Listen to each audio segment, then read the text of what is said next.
Yes, hello everyone and welcome to the Monday Dump for another evening, for another Monday night. Roy, look, I'm excited. I've been incredibly excited all weekend. It's been a marvellous weekend. If I could be so bold to say right at the top of the show, it's been an absolute ball terror of a weekend. I gave a left nut to Australia this weekend. Did you really? Tremendous. I was so excited. I got so bloody excited. I just barely calmed just tore it off. Just tore it off and threw it. Threw it at the crowd. That's right, and said, eat that. Now, Roy, I know you've been excited. I wasn't quite that excited, but I was very excited. Yes? Very excited. Yes. Melbourne, yesterday. Yeah. The Federation Parade. I mean, Australia Day, that was good. But let's have a look at Federation, the parade in Melbourne. Look at this. Where does it start? Common coach. Wow. That's how it was 100 years ago. Sure, it was slow. Sure, the mail didn't get through very often. Sure, people didn't get very far. But it was exciting with the Sir Henry Parkes look-alike out the front there, being very, very sombre. Yes, Isn't that tremendous? And here's a funeral. Yes, a reenactment of what a funeral is like. That's right. Now, 100 years ago, people were dying. were they right? They were. And how did they bury him in those days? They just got a lot of people to walk down the street to the cemetery and hurl him in. I think it might have been called Boot Hill in those days. Boot Hill, yes. Now, Roy, Magic. You and I declared last week there was nothing to get the kiddies involved in Federation. We stand corrected. From Peter Freeman comes an email concerning a kit you can get involving kids, anybody under the age of about 4 in Federation. You've got something here you want to show us, Roy. It's a bit of a colouring-in book. Federation fun. Yeah. Now, HG, look, for example, Disco Federation style. That's for the kids to get What were the great hits they would have played there? Well, I don't know. Roll out the barrel. Roll out the barrel, that sort of thing. You've got here, HG, Join the Dots, which I always enjoyed as a kiddie. And it's not Sir Henry Parkes you're doing here, but Pat Farmer, who's running all around Australia, apparently, again, and there's his route. For Federation. So this is really going to get the kids in. It really will. And you get your funny Federation pen. Look what I've got here. I've got something here. You've got a sort of pen here. I don't know whether we can demonstrate this. Might have to go here. Yeah. And you take this out, and if I can do this right... Good luck. Hey! You blow bubbles. Look at that. Well, that is incredible, Roy. It doesn't get better than that, does it? No. I wish we added the celebration of Federation every year. Yeah. You know, if you get this sort of top quality gear, that is really good. Fantastic. Because there's a little head of Sir Henry Parkes in every bubble. Is that right? Apparently. Now, Roy... and the tie, of course. Oh, the tie. I wonder if we can get a close-up of the tie. I'm not quite sure where we go. Look, that weird logo. Yeah, I know. It says it all, doesn't it? It does. Not much happened. That's right. Not much happened then, not much happening now. Now, Roy, except the celebration. Obviously, highlights of this weekend... We have to deal with last night for, obviously, rugby league supporters. There was a magnificent... And can I just say this, that if Melbourne was, you know, off its trolley yesterday morning, last night, Queensland went absolutely berserk when the Maroons brought it home. They did, didn't they? Yes, we've got some pictures here of happy Maroon rugby league players. Let's go to them now. Here's a try. I think Walker going under the black dot there. He gets excited. The bench gets excited. Big girl already gets involved and goes in the back door there. Leaps over the top. There's the finger up there like that. And here we see, I think, a lone man in a moment as these celebrations continue here. As we go now, chopping close, putting in there. And obviously, John Doyle there. You've got a try, I think, himself in the match. He did. And then we come to this magnificent picture of only one person in Lang Park not out there celebrating. Oh, no, it's more Maroons. Here he is. A bloke wondering why the hell he bothers. And then it goes back to more delirious scenes there of happy Queenslanders. And so then, of course, we had Melbourne satisfied with the parade, Brisbane satisfied along the eastern coast. It leaves Sydney, but Sydney is not forgotten either because, Roy, Fashion Week is the greatest fashion week in the world. Sure, you can have your London, Paris, New York. I don't know where you care where you go. You can go to Bolivia if you want to. Hello, Bolivia. You can go anywhere you bloody well like, but you won't find a better fashion week than the one here in Australia. The dollar, it makes our gear virtually free. People are swanning into Australia, picking up bus loads, whole trolley loads, and taking it back home and flogging it off for a fortune. Roy, you've been down at Fashion Week today. Let's have a look at your report now. What have you got for us? Actually, it's been so exciting. Look at this look here. I mean, it looks plain, it looks simple, but it's not. It's all said with pearls. You just look at the pearls. And look at this look, actually. It's coy. You know, it says, you know, if I've got some snot, I know where it's going to go. It's a beautiful, beautiful look. And this is a...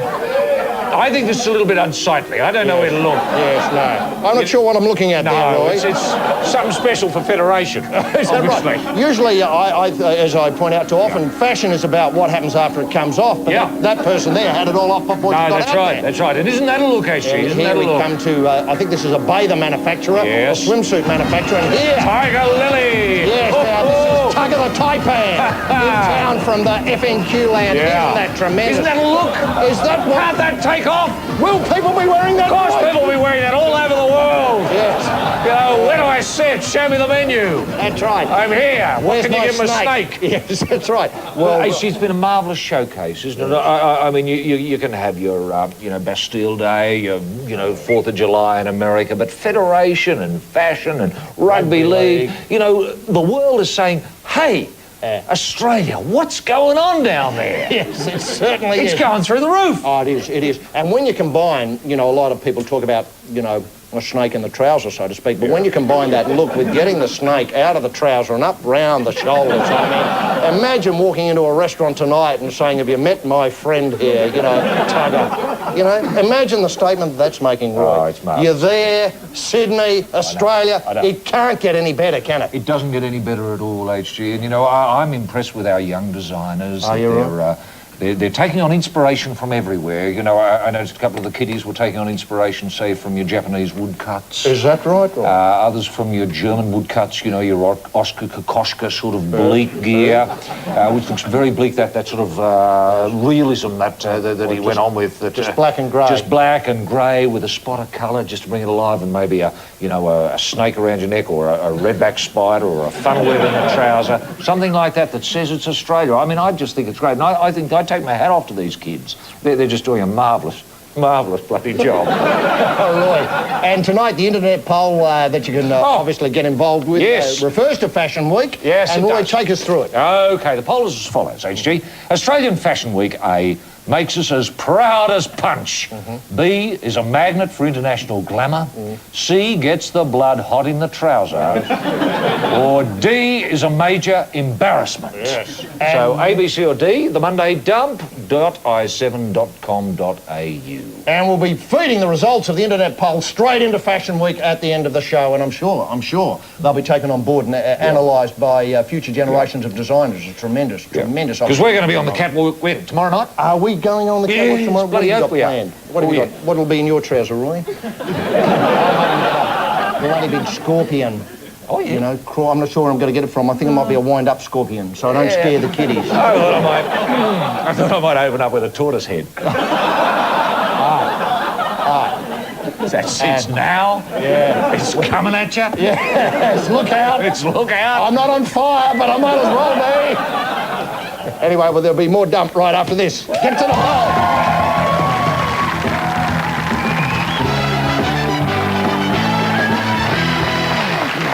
Yes, and now can you welcome the fastest man in the world, the winner of the gold medal for the 100 metres in the Sydney Olympic, Mr. Maurice Greene.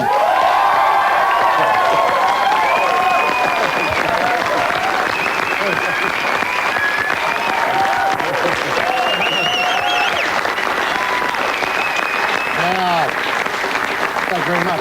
Maurice, let's go to the Sydney Olympics and have a look at you winning the 100 metres. Here's Bruce McAvaney's call. You may not have heard Bruce call the race before. I think Australia's only heard it 3,000 times. Greene, good start. Bolden got a terrific start out wide. Greene accelerates. Behind him, Chambers, and then Thompson. Greene and Bolden. It's not going to be much in it. Greene's got him now and moves away and runs 9.8. Confirms his greatness like Marion Jones. Were you at all worried there that Addo might get you? I was a little bit worried, but I knew I had it under control. And I understand that you sometimes try and see who can qualify in the slowest time to get into the final. Yes, we did that early in the round. And he tries not to run in the lane next to you, I take it, or you try and not run in the lane side by side? Sometimes, but, it happens to be like that sometimes, so. Now, when you look back at the, the 100 metres running there, do you spot mistakes? Do you see what you should be doing better? Yeah, all the time. And in that one, what would you like to comment about it? Well, I should have had a better start than that, and my transition wasn't as good as it needed to be. Right. In order for me to run faster. Probably right. When Addo was on the show, I know Roy was. Did you see some? Very slow. Slow reaction. I mean, can you train for that? I mean, we used to train for that. You know, you you know, you'd have someone with a shotgun beside us.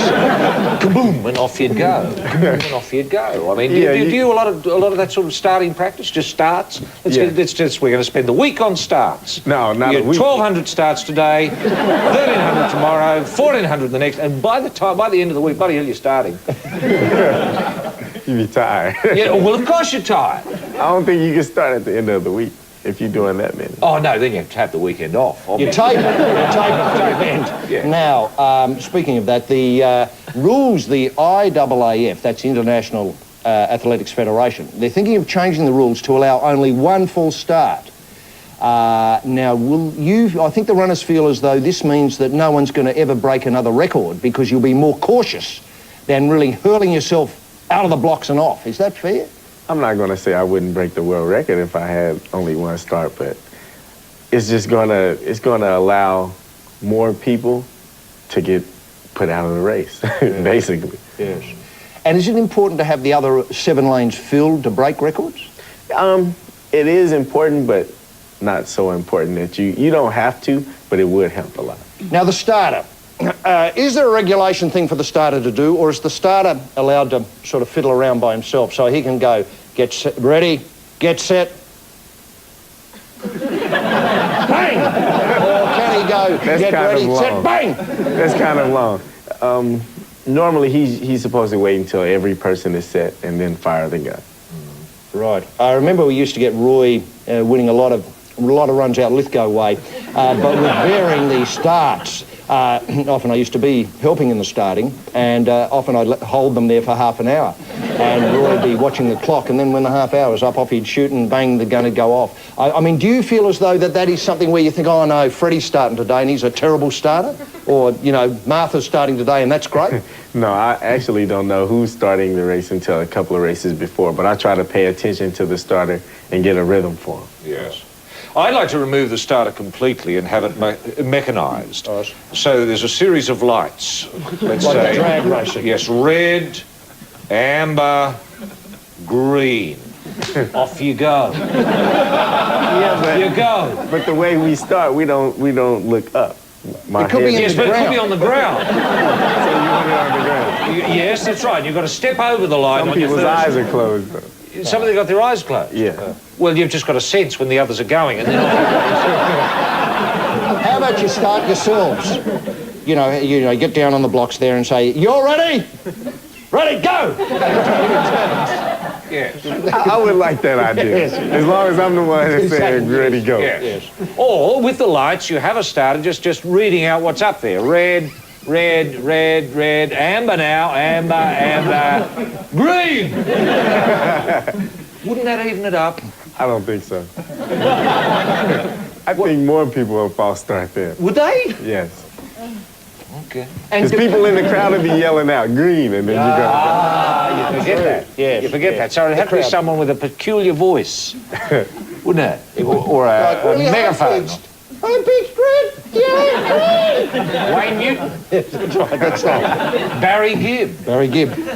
Now, with the Goodwill Games, this is a competition based on only the top 8 athletes at that time who want to coming to Brisbane in September and running for money. Now, do you know who will be coming apart from Addo Bolden? Do you know who else will come? I don't know. I don't think they want to show up. Right, so it might be just a two It people. just might be us too. But Matt Shervington will be there, won't he? Yeah, he should be there. Now, So it'll be us 3 then. yes. Now, there was talk of Matt being part of your HSI group. Who was talking? I was talking to Matt the other day, and he thought it was a terrific idea, and he felt that it was a possibility that he could join your group, but you don't think that's going to happen now? He hasn't talked to us. Hasn't he? No. Well, he said to mention it on his behalf, that he was very Maybe you're interested in speaking being and not part... supposed to be telling me something. Right. Well, if Matt was to come up during the games and say, listen, I wouldn't mind training with you blokes, would you be interested in having someone like Matt train with you? It would be interesting, but, you know, it it can't just go by me. We have to ask the whole group. And who else would be involved? Addo? Who else? Otto, John Drummond, Inger Miller, Larry Wade, my coach John Smith, my manager Emmanuel Hudson. The whole group has to be it's only 6. It's not going to be hard to get 6 together, and you're on board. But Addo's on board. We have you a lot can of talk more your manager over. It's not a problem. He could be training with you blokes next week. He's in Europe right now. I heard he just sold everything. And yes, that's right. He's gone to Europe. That's right. Yeah. That's right. But it's, the world's a small place these days. He could zap over and start training with you. That'd be great, wouldn't it? It would be good. He'll be a lot better. Yeah. And I think you blokes would be a lot better because his starts are terrific. What happens after that is not so good, but the starts are fabulous. Now, you've been to Australia many times in the recent years with obviously the Sydney Olympics and preparing for it. Are there things in Australia, and I should preface this question, when John Drummond came on the show, his big things that he liked about Australia were Tim Tam biscuits and paddle pops. And is there anything like that that's caught your eye? No, I can't really say. I mean, I like everything about Australia. I mean, it's been a lot of fun. The last times I've been here, I've just had a ball. And I noticed in the press that you come often because you're allowed to take pictures of things with, obviously cameras and so on. And I was just wondering what happy snaps you've got of Australia. What sort of things have you taken pictures of in Australia? This time I have a picture with a model. Do you? Yeah. Yes. Yes. Somebody who might appear in Fashion Week? Maybe. A snake? Maybe. You've done a bit of modelling yourself, I think. Yeah, I have. Yes. Is it hard? I wanted to model in Fashion Week, but they told me no. Yes. Is it hard? Yeah, they said. Too good. Yeah, I wasn't good enough. They say it's a nightmare. It's so hard. Do you find it hard? I mean, I didn't find it hard. You just walk down a catwalk. It wasn't hard for me. It's damn easy. It's much bloody easier than running. How quick can you get out and back? Can you get out and back in about 3 seconds? No, I don't think so. No. We read a disturbing report last week that suggested that the members of the American Olympic team were being asked to tone down the way they react to victory. Now, we love the way you react to victory. Has anyone spoken to you about it, Maurice? I've heard about it, but they haven't, necessarily called me or anything on it. Right. You'd be expecting a call, though, wouldn't you? If they want to call, they can call. They know where to find me. Right. And what would you say to them if they did say, well, listen, we think we prefer you not be as exuberant with your victory? What would you say to them? I'll ask them, have they ever won a gold medal before first? Yes. What a good... That's a great... And they'll probably say, no. But if you haven't won a gold medal, you can't talk to me about it because you don't know the feeling that you have after you do it. Right. But should you win when the games are on in a few months' time here, how will you react? Who knows what's going to happen? Exuberance again? Will it be? I'm sure I'll be excited. Would you go for a world record at the Goodwill Games, or do you go for the win there because it's slightly different? The rules of competition are slightly different. I'm going for the world record every time I step on the track. Right. But most of all, I have to win. Yes, yes. On that sobering note, can we ask first up, can you maybe take as a souvenir of Australia this magnificent flying dunny, the emblem of the show here, and I'd like to think that at the Goodwill Games, it's not very heavy. I'd love to see that on the front of the shorts. And when you finish, you may be able to go across the line flying dunny first. I know it'll take a bit of an effort because you'll have to hurl yourself back like this as you approach the tape. But that's just a small token, and maybe if you look down the camera here, we can get a happy snap. And audience, can you please thank Maurice Greene?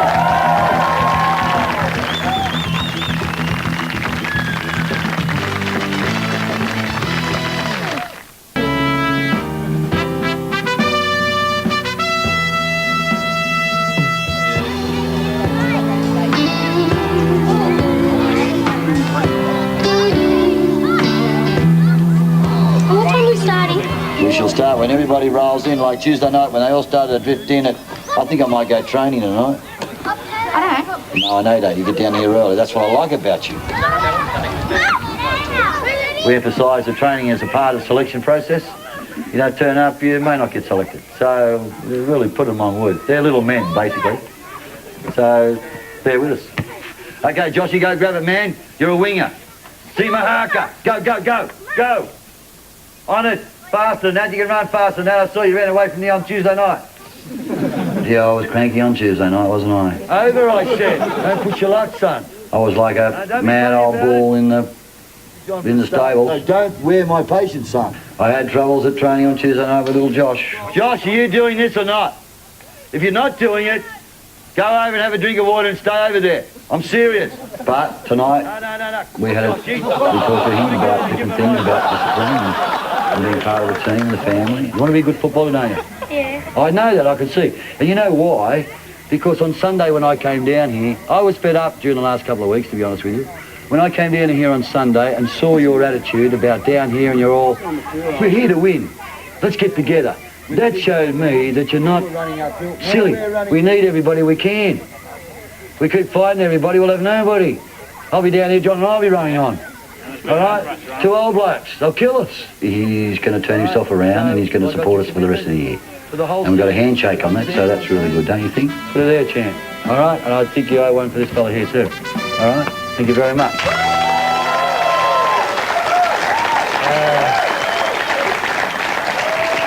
That's Wayne Mackey there with a few problems with, I think, the under-10s down there in the southeastern Seagulls. Of course, Wayne's the coach there, doing a tremendous job for rugby league, junior ranks there. Now, Roy, tonight in the audience we have members of the ferry drivers or ferry employees in the New South Wales on the harbour, Sydney Harbour. Don't they do a tremendous job, Roy? Marvellous job. Well, I like you. They've been a bit down in the dumps lately because the ferries have been crashing into wharves. It's got nothing to do with them. No, well, like you, Aisha, sometimes wharves really get up my nose. I like to just get right onto the shore. Yeah, that's right. Out of the ferry and you're on land. Yes, that's right. That's right, yes. The ferry, you know, those wharves and jetties, they hold ferries back because I'd like to see a ferry that could come up off the water and drive around. Oh, and Army Duck style. Army Duck style. Then we wouldn't have any of those problems. Now, some late footage just come in of a staggering Centenary of Federation celebration. This is out of this world, Roy. You know, back 100 years ago, of course, there was no internet. Speaking of the internet, no, there wasn't. The poll, go to your, Monday dump, site and vote in the poll about Fashion Week and so on. It's tremendous. But there was no internet, there was no telephone, there was no carrier pigeon. It's way before that. And all people could do to get in touch, they might want to know the results of, say, race 4 at Randwick on a Saturday afternoon, was they had a device called Morse code. Yes. And Morse code used to go beep, beep, beep, beep, beep. Yes, here we are, here we can see Take us through it, Roy. This was the reenactment that took place just this evening, HG. It united the Maritime Museum in Sydney with Perth in Western Australia. Look how exciting. Exactly as they did 100 years ago to the very moment. Yes. And the marvellous people at the Maritime Museum, HG, have sent in to us here a Morse device, which I am going to send a message. Yes. Sorry? Just before you send your message, what was the message that was sent there from the Maritime Museum to Perth? As nearly as I can tell, it was you're a bloody idiot. Yeah. And, I hate your guts. Get off the line. I've got some important Yeah. information coming through. Yeah. Sorry, now to your message. Yes, yes. Who are you sending? So I can send a message, HG, to Channel 7 in Melbourne. Yes. They're waiting there now. I can send the message much in this manner. Can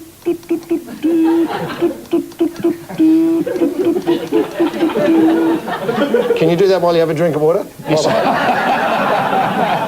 That, I just spelled out there the letter F. That's you. Well, it can go anywhere. But that's the magic of Morse code, a series of dots and dashes. Right. Brilliant idea. Yes. Brilliant. And still a lot of fun for kids today. Is it, Roy? A lot of fun. Kids can make their own Morse machines at home and they can talk to mates in the next room. Or around the world. Around the world. Yes. I know Morse, it's going through the roof. Yes. Now, speaking of something going through the roof, we've shown on this show before and in our work the steroid-driven bodybuilding, and you won't get me knocking that because I love it. I love it. I'm a bodybuilding freak. I am too. Obviously the size of the bulk bears no relation to the size what's in the trunks, but now we've found we found the reverse of that, and we have some natural bodybuilding. Roy, what's the nature of the comp here? These are people, HG, that are normal people who don't use any artificial means to bulk up. Just hard work, using their weightlifting devices and their ab devices and all those sorts of things, and these are the results, and I think you'll love them. Here's the natural physique titles. Yes, welcome to the Camberwell Centre for the Natural Physique titles. We're up to the men's division, Roy. Yes, I'm looking forward to this, actually, because this is without steroids. So this is pure, this is absolutely natural. And first out, Big Dickie Idale, Roy, tremendous competitor. And look at that tat. That's going to work for him with the judges, isn't it? Yes, I like a tattoo, HG, and I think everybody does. What Richard does have is beautiful symmetry and wonderful muscularity. Sure, it's not as bulky as your steroid users, and a lot of people prefer that steroid look.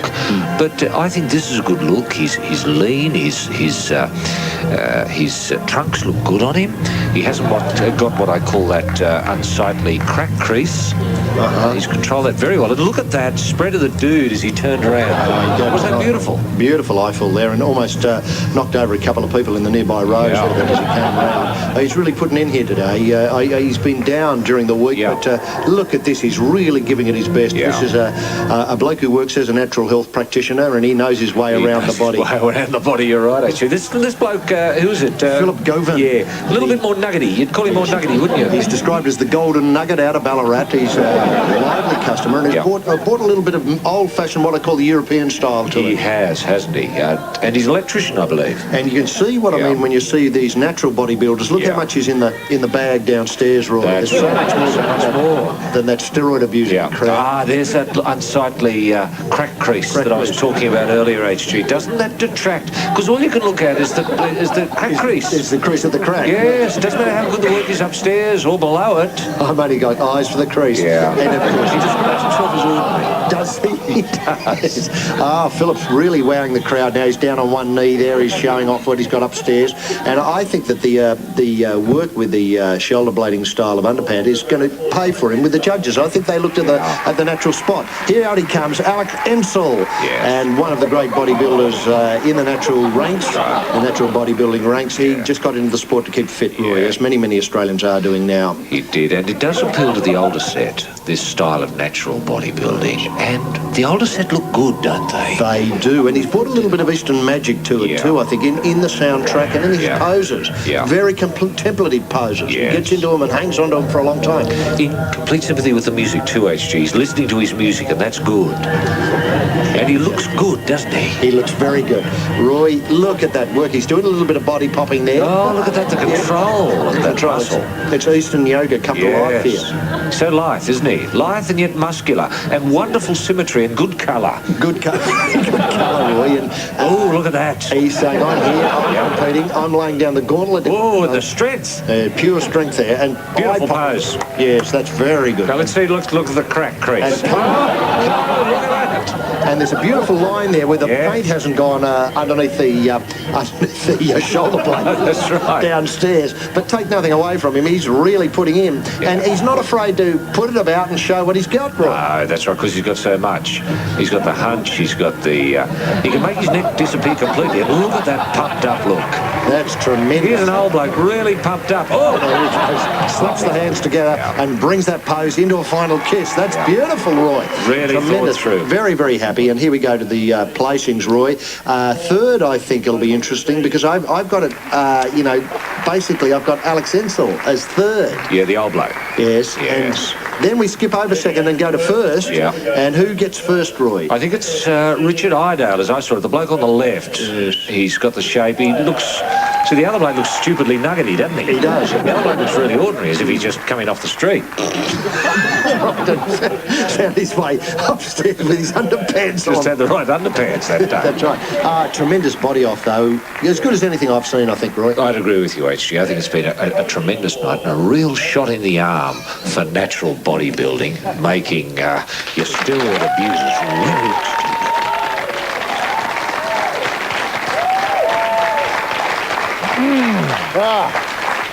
I could look at that all night and not tire of it. Roy, it was tremendous camera work on that. Did you notice how every head was chopped off at about this level here? I don't know how they do that. It's just out of this world. Well, the head's not important. No, you're right. You know, You're because the head's just silly. Yeah, it's just in the way. In the way. Yeah. There'll be more dump right after this.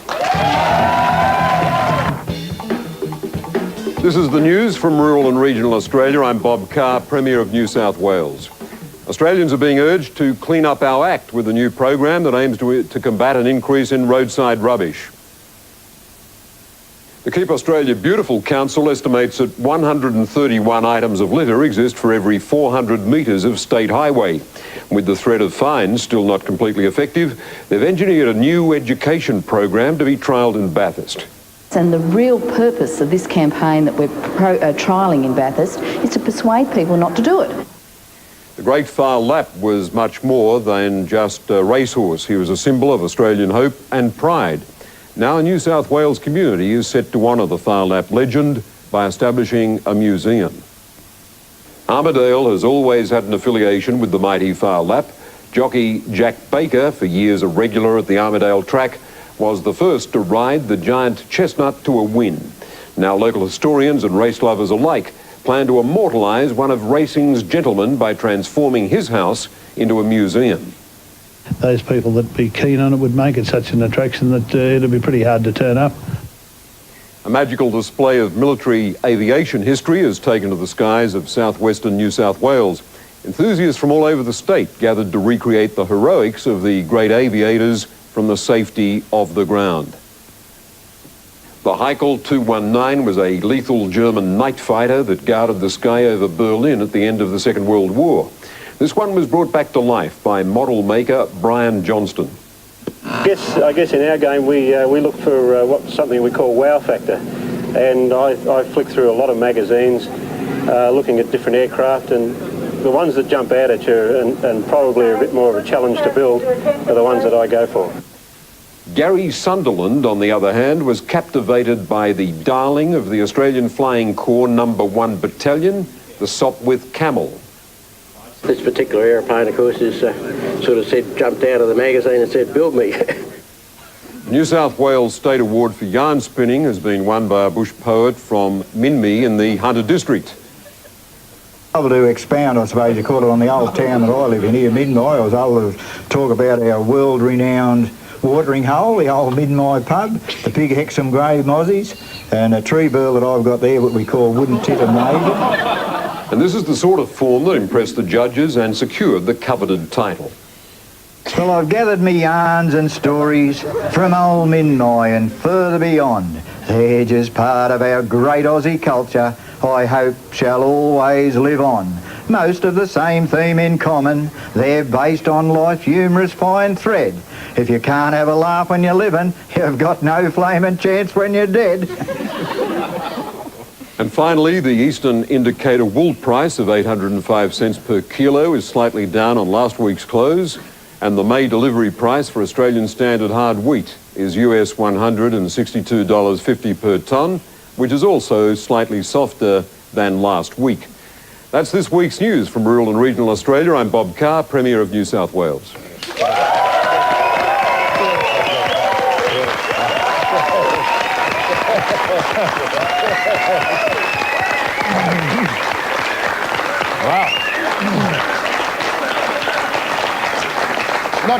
Not too much. Now, Bob, have you been asked, I know last year you spoke to the New South Wales Blues at some stage in their rugby league campaign against the Queensland Maroons. Have you been run by Coach Pearce already? If you have, what will be the theme of the spray to the boys before the second Origin match at Stadium Australia? Well, last year it worked pretty well. I spoke about The Gladiator, the movie The Gladiator. I said they are our gladiators going out of the Colosseum on behalf of the... Well, it seemed to work. Incredible. They understood the term gladiator and Colosseum. They've seen the movie. They had seen the movie. Yes. And who in particular did you see as the Russell Crowe of the side? I didn't want to choose. No. Well, that is a telling point there. They're all Russell Crowes. Yeah. They're Russells. Now, just changing the subject, but very similar time, of course. Politics then, not too different from politics now. Who leaked the memo and why last week? Well, that is the question, not what the memo said, but who leaked it. Yes. I think you're quite perceptive to highlight that question. Yes. Well, I'd say the Prime Minister leaked it. I think the Prime Minister leaked it. Yes. Has the Prime Minister said he hasn't leaked it yet? I don't think he's been put on the spot, but there are 2 copies. Yes. Yeah. Now, look, the MCA's... The Museum of Contemporary Art in Sydney is causing a bit of problem for the city. Have you ever been and had a look at what they've got in there at the moment? Yes, I've opened a few of their shows. Yes. Yeah. Every time I go down there, there seems to be an exhibition of... Look, I love the place, don't get me wrong. I love going in there because I love seeing what contemporary art is all about. But if I see another set of blood-stained Bulgarian nails, I'll have to scream. Honestly, Bob, you've got to buy them some pictures. You've got to start at the beginning. A building's no bloody good. You know, it's $100 million solution for a $3 problem. Pictures that they can put in there. I mean, is that too hard for the state, for the city of Sydney to get their heads around? Well, I think you've got a strong case. We'll continue to work it through. I've said before that I favour the retention of the existing building. Yes, good. Frank Sartor really implored me to give him some time to put these designs out there and get a public response. So we'll listen to what the people say. But if you're asking me what my prejudice is, it's to retain the existing building. It says something about the history of this place. That's so true.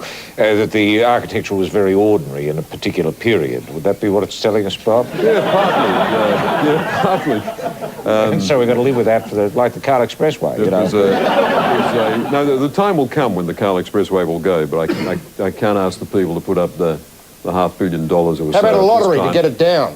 There are bigger priorities, yes. HG. There are bigger priorities. Bob, you'd be one of the very few premiers that's ever existed in this country, in any state, who hasn't had an opposition. Now, if you were to advise any young people out there who want to get into politics maybe and create an opposition, what would be your advice? How can we... I feel it'd be great if we could have an opposition in this state. I mean, have you got any thoughts? Well, I mean, the sad truth is that your own opposition, I mean, we've all got a potential to make mistakes, and when we make mistakes, we become the opposition. So you'll be getting on to Johnny Aquilina and giving him the bullet tomorrow morning? No. But I think the key question for a government, I mean, the key challenge for a government is to stay in touch and to hear what the people are saying. Well, the people are saying Johnny Aquilina is incompetent.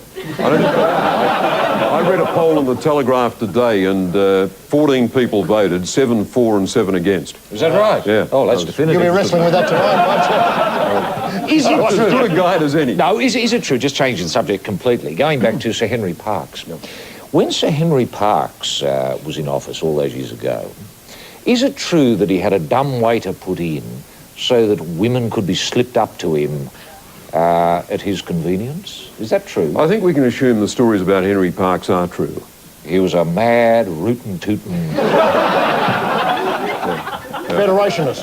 Federationist, that's right, yeah. And is the dumbwaiter still there? I'm not in that office. That office is occupied by someone else. There's no dumbwaiter in my office. Right. Occupied by John Aquilina. That's what I heard. Now, tomorrow, the big day. 100 years on. Exhibition buildings, or exhibition building in Melbourne. Yep. You'll be there along with all the other dignitaries.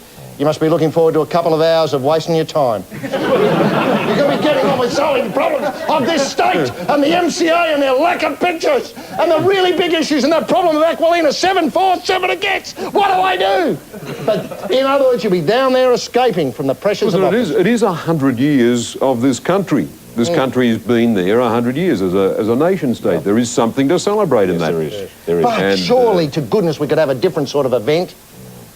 I mean, what's wrong with a three-legged race? Around the big house down Canberra. What are we going to see tomorrow? Is it a reenactment, Bob? Is that what we're going to see? Is the Prime Minister going to play the role of Barton and you'll each be assigned other roles? I'd be George Reed. You'll be George Reed? Yeah. I think we've got to keep that as a prize for the audience. But I mean, this country's lasted 100 years. It's lasted as a democracy. We've held a continent as a democracy. I think there's something to celebrate in that. Yes. But it sounds to me as though you're hedging the bet about whether this is the best way to do it. I think the best way to do it is to reflect on the Australian achievement. Yes. And that's something that's taking place in our schools, and it's part of our life. I mean, Is this part of the achievement? That's magnificent, isn't it? I don't think we endorsed Federation this, is did we? fun. It's fun. Now, Fashion Week, that's a lot of fun too, isn't it, Bob? Are you going to be getting along to Fashion Week? I normally go. I can't make it this year. I know I heard your comments earlier on the fashion parade. It brings, the point about Fashion Week is that it brings buyers and writers from the fashion magazines and from the department stores all around the world into Sydney. Yeah. And we reckon it's worth tens of millions for local fashion houses, for designers and manufacturers. It really does work. It gets them sales. It gets them products put into Saks Fifth Avenue and publicised in the world's fashion journals. Tremendous. Well, I think our fashion is up there, best in the world. Best in the world, easily the best in the world. Best in the world. And has been for some time. And we'd like you to take this along on behalf of the Dump to Fashion Week, wear it proudly on your belt buckle, and just stand there with the coat apart and try and suggest they look down there, so to speak. And I think you'll cause a lot of comment when you turn up at Fashion Week with that. Certainly will. And as you have a happy snap, audience, can you please thank the Premier of New South Wales, Mr. Bob Carr?